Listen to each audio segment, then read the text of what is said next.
opportunity go on sending all the slaves that can be sold. Merle Ellis, who is rightly named the butcher, says that Columbus is the one we should thank for corn, tomatoes, and other foods which changed the face of eating for most Europeans and their descendants. This is clearly cultural theft, since native people of the Americas were eating and cultivating these foods and numerous others, while most Europeans were still eating gruel. Other articles that were more sympathetic were found in the entertainment and flair sections, delegitimizing the seriousness of this issue. Other articles show anti-Columbus folks dismantling imperialist images. The press uses language such as destroy or defacing property in such instances. Now, I seem to remember that the corporate media's description of the Berlin Wall's destruction as it was brought down, or the dethroning of Lenin's statue in Moscow. People who remove burning crosses from their yard are usually not called violent protesters who destroy their own property, if you get my point. The Pope in one article recognizes the sins of European explorers on the native people, but still has the audacity to say that he is happy to be in this generous land that in the design of God was predestined to receive 5 centuries ago the cross of Christ. Nowhere in the article does it talk about church atrocities committed against native people that still continue today. Ed in Saturday's religion section does a story on Indian spirituality, which is nothing more than an article touting the Christian faith of Indians that again says nothing about the evils committed by Christians themselves. The article could have included some confessional statements that some churches have made in order to reconcile with the native community. But possibly the worst omission by the press is its refusal to say anything about the present and continual repression of native people throughout this hemisphere. This accomplishes exactly what films like Dances with Wolves did. It makes people think that Indian issues are a thing of the past, thus relieving us of any responsibility for the present. Days of Our Lives staff recently received a copy of Amnesty International's report on human rights violation against indigenous people, which we would be happy to share with our viewing audience. Just contact us here at the station. Also, we'd like to state that just because the 500 years hoopla is over, we here at Days of Our Lives will continue to bring you news and information on native struggles. Thank you. And now for a story that the corporate media would not bring about the election, here's Richa. Thanks. Besides the Republicrats and their billionaire clone, Ross Perot, you'll notice a few other people listed on the sample ballot that will be shown here. They really don't have much more to offer than the rest of them. There's the Tisch Independent Citizens Party, which would reduce significantly government services and using appealing to people's immediate financial interests, people who are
that means shutting down or halting expansion of some industries?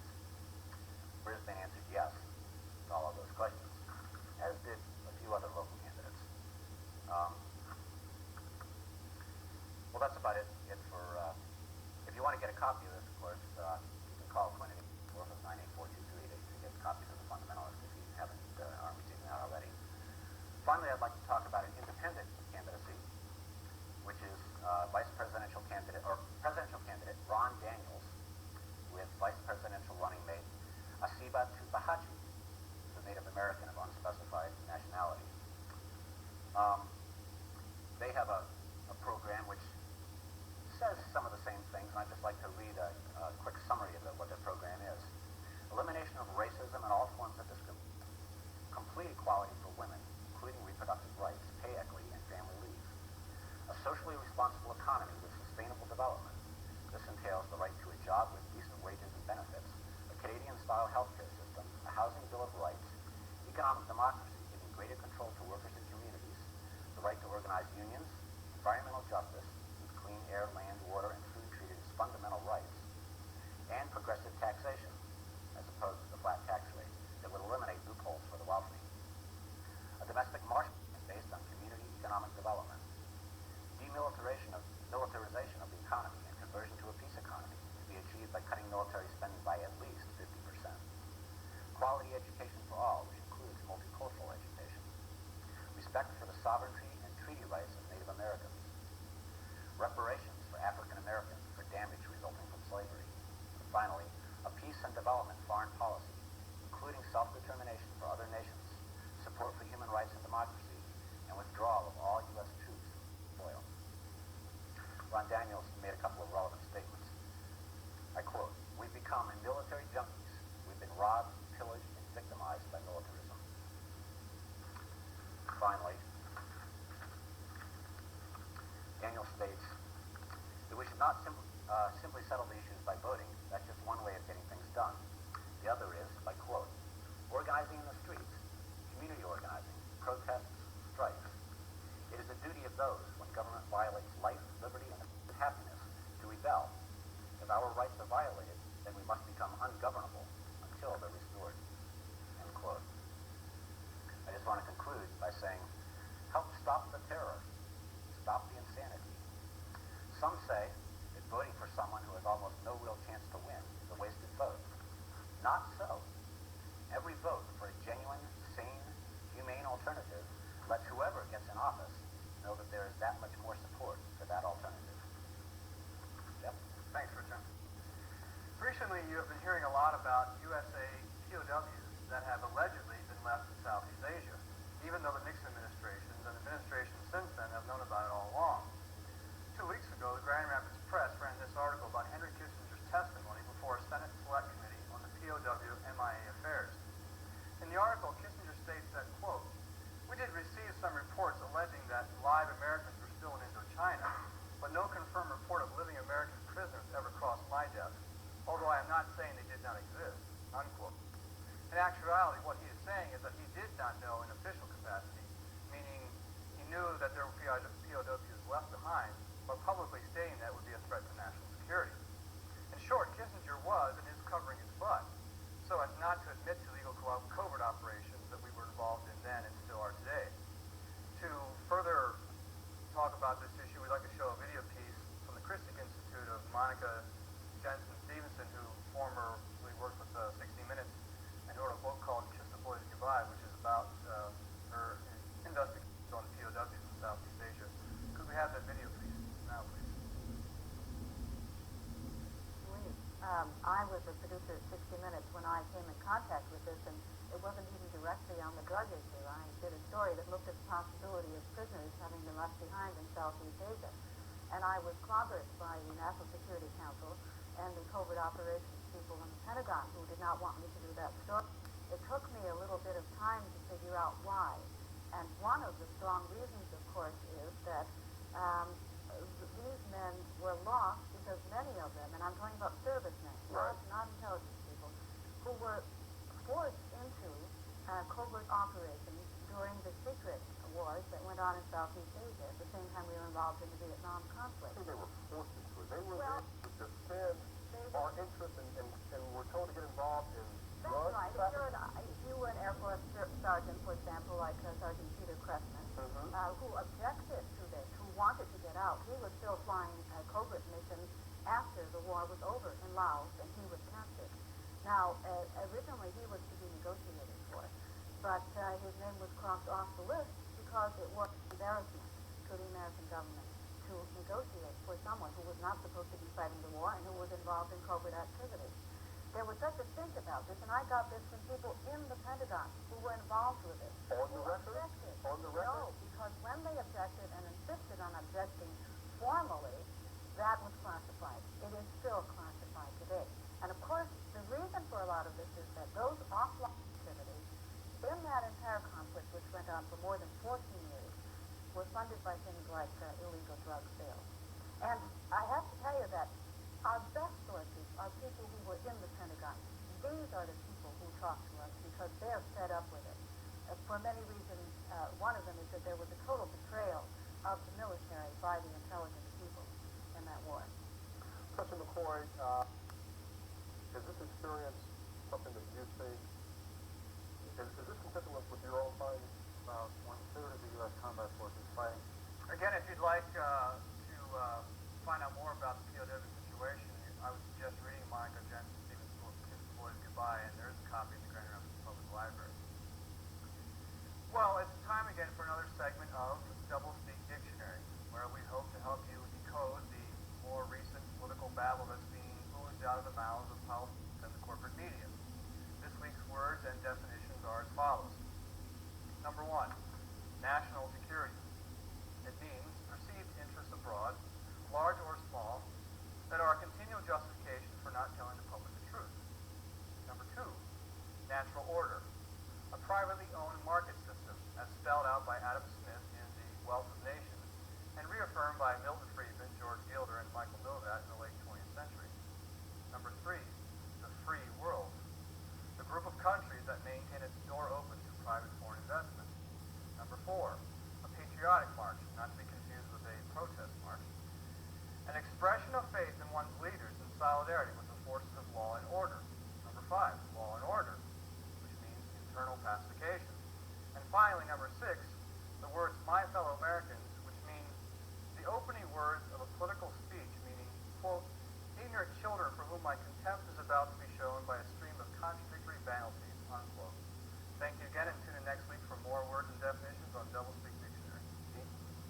Thanks, Jeff. We can certainly look forward to the current debates that are going on, too, I think, and figure out what the candidates are really talking about.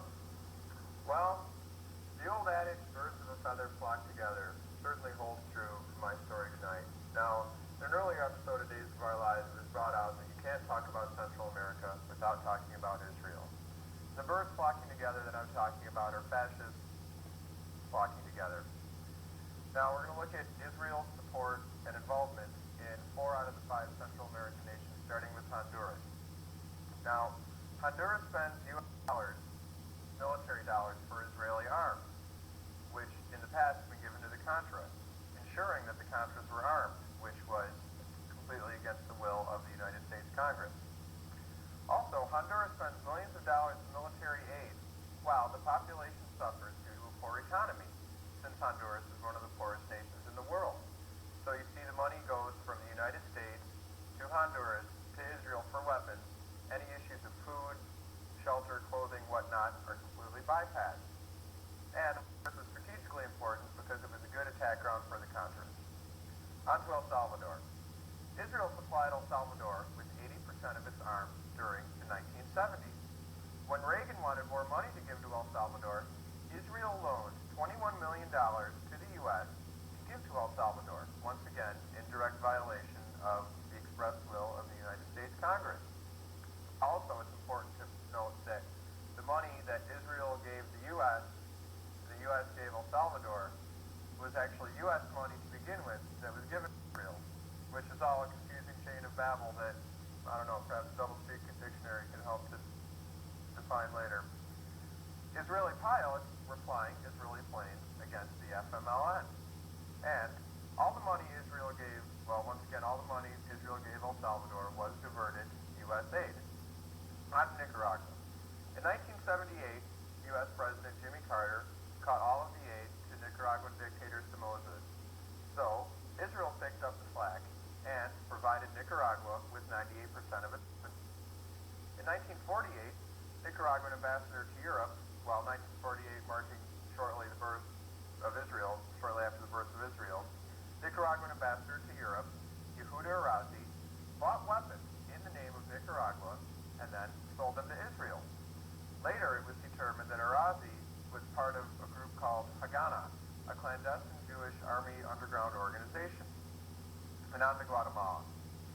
Since 1976, Israel has been the main supporter of weapons to Guatemala. Now, not to rank, to rank Guatemala's human rights abuses above perhaps any other in Central America, but as far as I know, they're the leading country of human rights abuses. Not to say that El Salvador or Honduras is any pleasure dome of harmony. And to quote Clarence Hussein from Covert Action Information Bulletin, training of Guatemalan military strongmen by Israel has included education in the use of terror and interrogation techniques, modern intelligence methods, and psychological warfare. Israel advisors are the key link in Guatemalan counterinsurgency operations.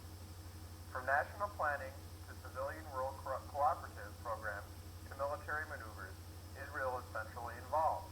And who better could the Guatemalan terrorist state learn from than the Israeli terrorist state? Israel computerized death lists composed 80% of the Guatemalan population due to a spy on your neighbor campaign.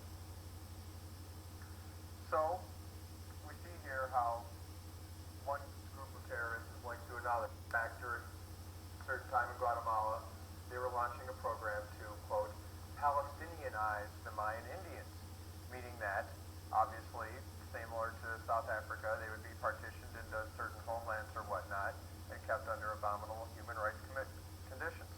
For more info on this, you can see Covert Action Information Bulletin number 32, available in the periodicals department of the Grand Rapids Public Library. Jeff? Thanks, Gene. On Tuesday, October 13th, the Grand Rapids Press ran a short piece entitled, quote, Anti-nuclear activists are arrested at test site, unquote. The article states that the protesters argued that the testing ground is indeed on Indian land.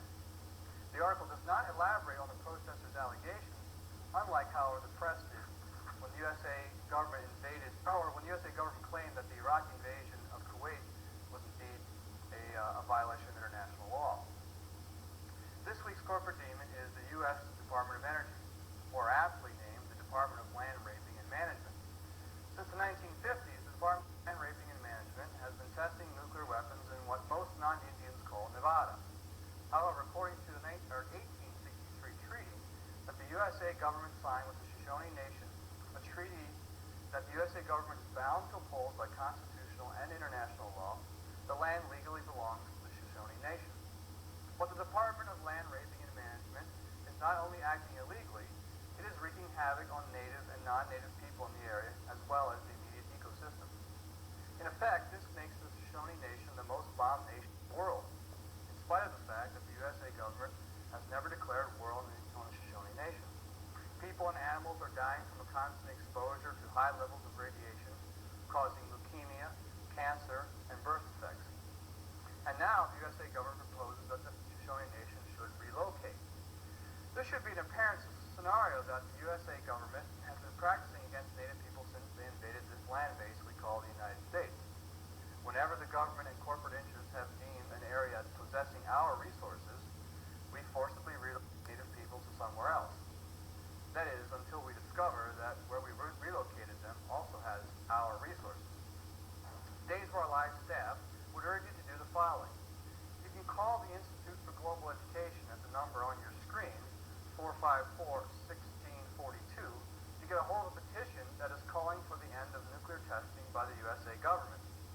Call or write your congressional people and urge them to pass legislation that will do the same and withhold all or part of your federal taxes so as not to support these insane crimes. Gene? Thanks, Jeff. On September 13th, the Grand Rapids Press ran an article entitled, World's Women Work More and Earn Less. The article was about a recently released report by the World Watch Institute based in Washington,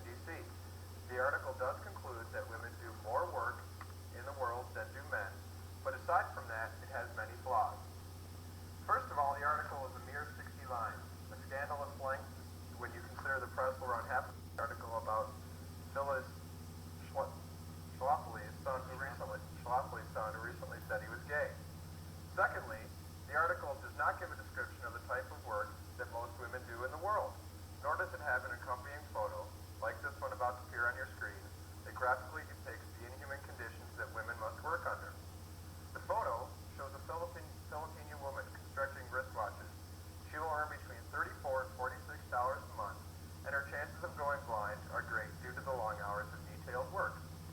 The article also never a third world woman or a slave wage worker in this country.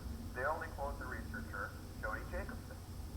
And lastly, the article never implicates any corporation that is behind the enslavement of these women, leaving the reader with no concrete outlet to vent their rage.